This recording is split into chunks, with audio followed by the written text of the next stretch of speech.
अहर्ताएं एवं शर्तें। राष्ट्रपति के पद हेतु अहर्ताएं। राष्ट्रपति पद के चुनाव के लिए व्यक्ति की निम्न अहर्ताओं को पूर्ण करना आवश्यक है। वह भारत का नागरिक हो, वह 35 वर्ष की आयु पूर्ण कर चुका हो, वह लोकसभा का सदस्य निर्वाचित होने के लिए अहिर्त हो। तालिका 18.1 राष्ट्रपतियों का निर्वाचन। सबसे पहला राष्ट्रीय निर्वाचन हुआ 1952 में। कौन बने विजयी उम्मीदवार? डॉक्टर राजेंद्र प्रसाद।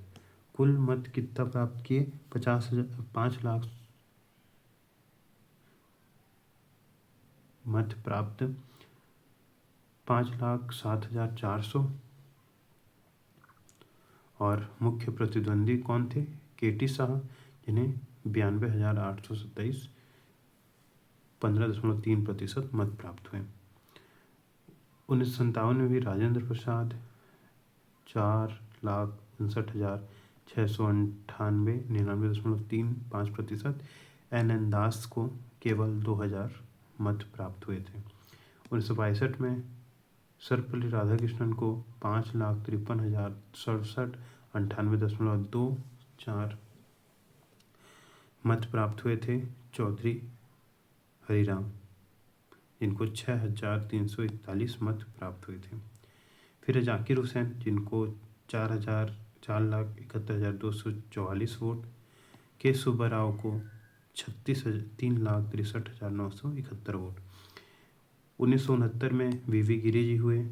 उनके प्रतिद्वंदी कौन हुए? एन संजीवन रेड्डी। 1974 में फारुद्दीन अली अहमद राष्ट्रपति बने। फिर 1977 में एन संजीवन रेड्डी।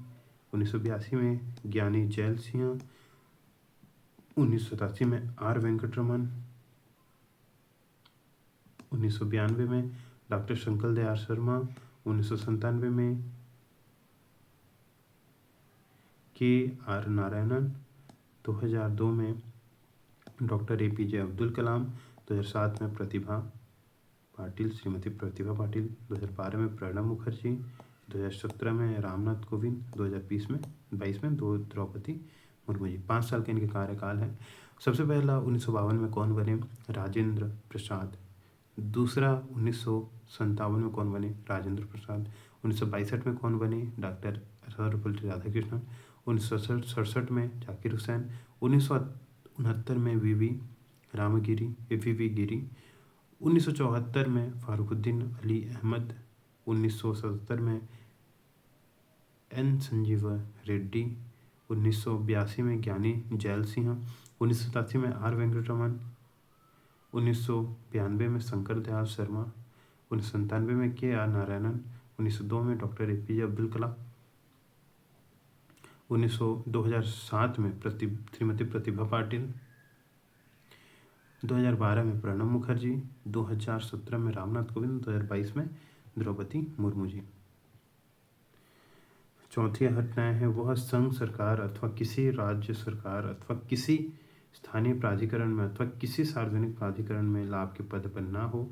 एक वर्तमान राष्ट्रपति अथवा उपराष्ट्रपति किसी राज्य का राज्यपाल और संघ अथवा राज्य का मंत्री किसी लाभ के पद पर नहीं माना जाता। इस प्रकार वह राष्ट्रपति पद के लिए अहर्क उम्मीदवार होता है। इसके अतिरिक्त राष्ट्रपति के चुनाव के लिए नामांकन के लिए उम्मीदवार के कम से कम 50 प्रस्तावक व 50 अनुमोदक होने चाहिए। प्रत्येक उम्मीदवार भारतीय रिजर्व बैंक में 15,000 रुपये जमानत राशि के रूप में जमा करेगा। यदि उम्मीदवार कुल डाले गए मत का 1.1 भाग प्राप्त करने में समर्थ होता है तो यह राशि जब्त हो जाती है। 1997 से के पूर्व प्रस्तावकों व अनुमोदकों की संख्या 10 थी तथा जमानत राशि 2,500 थी। 1997 से बढ़ा दिया गया ताकि उन उम्मीदवारों को हतोत्साहित किया जा सके जो गंभीरता से चुनाव नहीं लड़ते। राष्ट्रपति द्वारा शपथ या प्रतिज्ञान। राष्ट्रपति पद ग्रहण करने के पूर्व शपथ या प्रतिज्ञान लेता है। अपनी शपथ में राष्ट्रपति शपथ लेता है, मैं श्रद्धापूर्वक राष्ट्रपति पद का कार्य पालन करूंगा, संविधान और विधि का परिरक्षण, संरक्षण और प्रतिरक्षण करूंगा और भारत की जनता की सेवा और कल्याण में निरत रहूंगा। उच्चतम न्यायालय के मुख्य न्यायाधीश और उसकी अनुपस्थिति में वरिष्ठतम न्यायाधीश द्वारा राष्ट्रपति को पद की शपथ दिलाई जाती है। उच्चतम न्यायालय के मुख्य न्यायाधीश और उनकी अनुपस्थिति में वरिष्ठ न्यायाधीश द्वारा राष्ट्रपति को पद की शपथ दिलाई जाती है। अन्य किसी भी व्यक्ति को जो राष्ट्रपति के रूप में कार्य करता है अथवा राष्ट्रपति के कर्तव्य का निर्वाह करता है, इसी प्रकार शपथ लेनी होती है। राष्ट्रपति के पद के लिए शर्तें।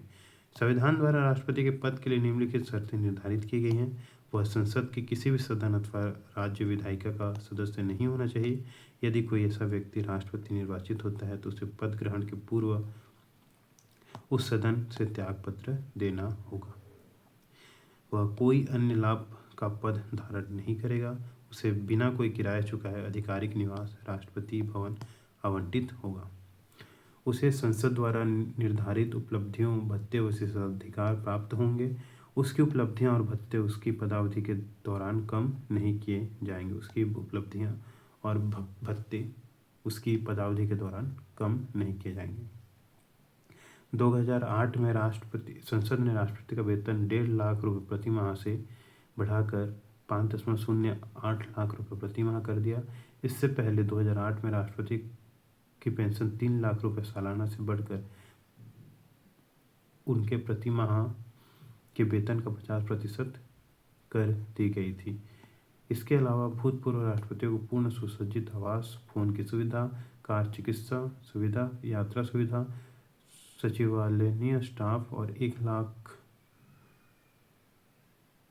रुपए प्रतिवर्ष कार्यकालीन खर्च मिलता है। राष्ट्रपति के निधन के बाद उनके पति पत्नी परिवार को पेंशन मिलती है, जो कि राष्ट्रपति को मिलने वाली पेंशन से आधी होती है। इसके अलावा उन्हें पूर्ण सुसज्जित आवास, फोन सुविधा, कार चिकित्सा सुविधा, यात्रा सुविधा, सचिवालयीन स्टाफ और 20,000 रुपये प्रतिवर्ष तक कार्यकालीन खर्च मिलता है। राष्ट्रपति को अनेक विशेषाधिकार प्राप्त है। उसे अपने आधिकारिक कार्यों में किसी भी विधिक जिम्मेदारियों से उन्मुक्ति होती है। अपने कार्यकाल के दौरान उसे किसी भी आपराधिक कार्यवाही से उन्मुक्ति होती है। यहाँ तक कि व्यक्तिगत कृत्य से भी वह गिरफ्तार नहीं किया जा सकता, ना ही जेल भेजा जा सकता है। हालांकि 2 महीने की नोटिस देने के बाद उसे कार्यकाल में उसके निजी कृत्यों के लिए अभियोग चलाया जा सकता है। पदावधि, महाभियोग और पद रिक्तता। राष्ट्रपति की पदावधि उसके पद धारण करने की तिथि से 5 वर्ष तक होती है। हालांकि वह अपनी पदावधि में किसी भी समय अपना त्यागपत्र उपराष्ट्रपति को दे सकता है। इसके अतिरिक्त उसे कार्यकाल पूर्ण होने से के पूर्व महाभियोग चलाकर उसके पद से भी हटाया जा सकता है। जब तक उसका उत्तराधिकारी पद ग्रहण न कर ले, राष्ट्रपति अपने 5 वर्ष के कार्यकाल के उपरांत भी पद पर बना रह सकता है। वह इस पद पर पुनः निर्वाचित हो सकता है। वह कितनी बार पुनः निर्वाचित हो सकता है?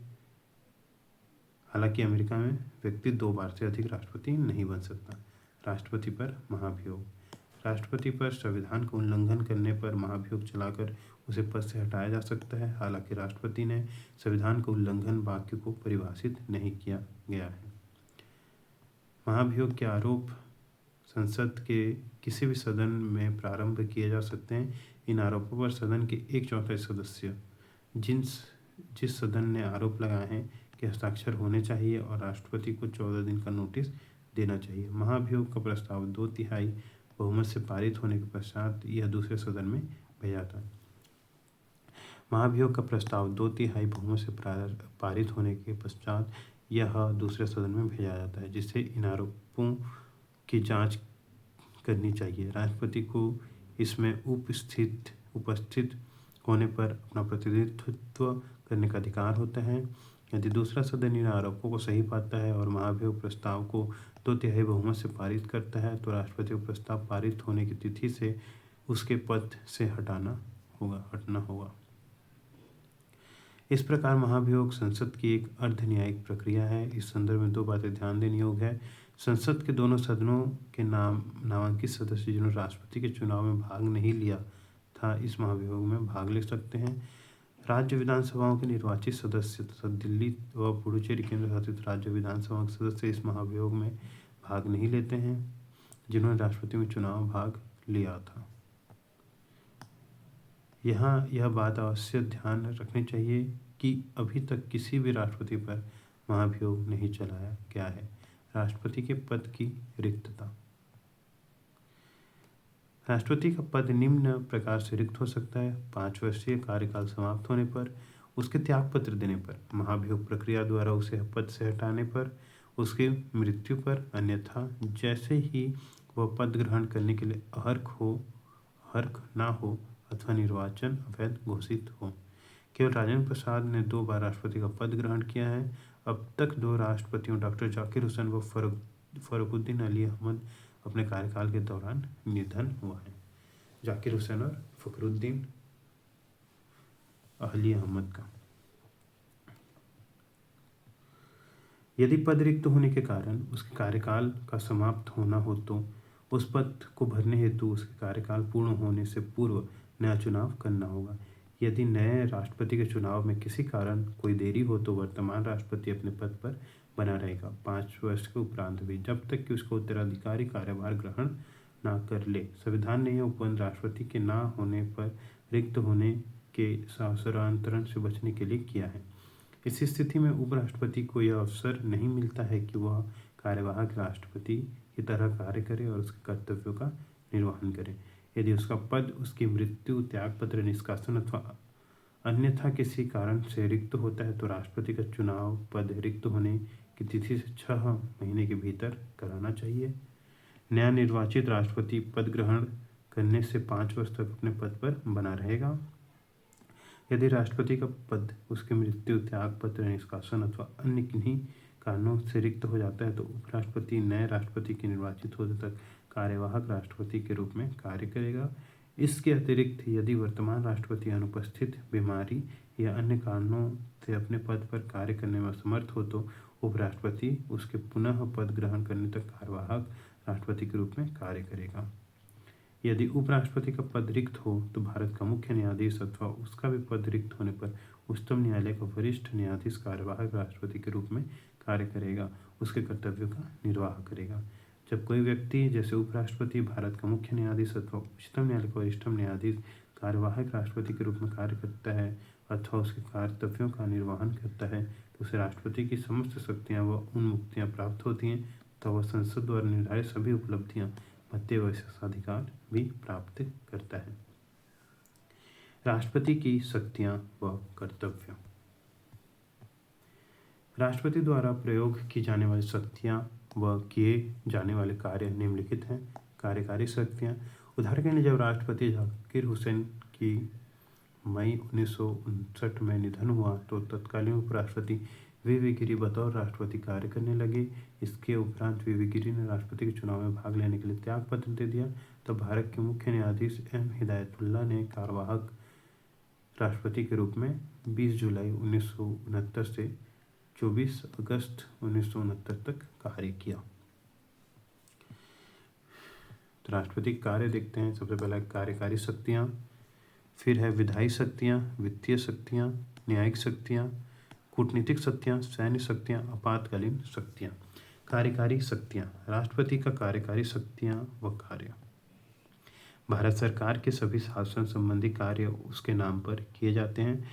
वह नियम बना सकता है ताकि उसके नाम पर दिए जाने वाले आदेश और अन्य अनुदेश वैध हों। वह ऐसे नियम बना सकता है जिससे केंद्र सरकार सहज रूप से ही कार्य कर सके तथा मंत्रियों को उक्त कार्य सहजता से वितरित हो सके। वह प्रधानमंत्री तथा अन्य मंत्रियों की नियुक्ति करता है तथा वे उसके प्रसाद पर्यंत कार्य करते हैं। वह महान्यायवादी की नियुक्ति करता है तथा उसके वेतन आदि निर्धारित करता है।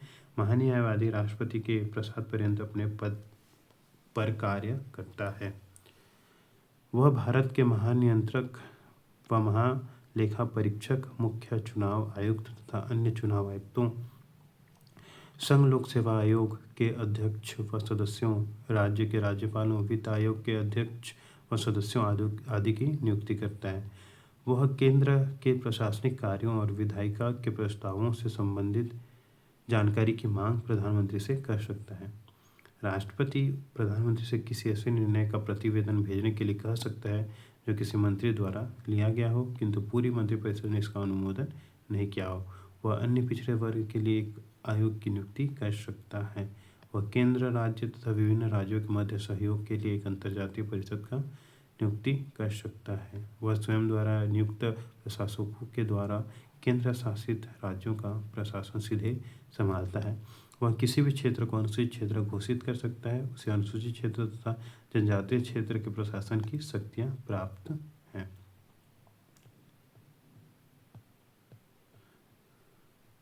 इसके आगे शक्ति देखते हैं आगे वाली वीडियो में।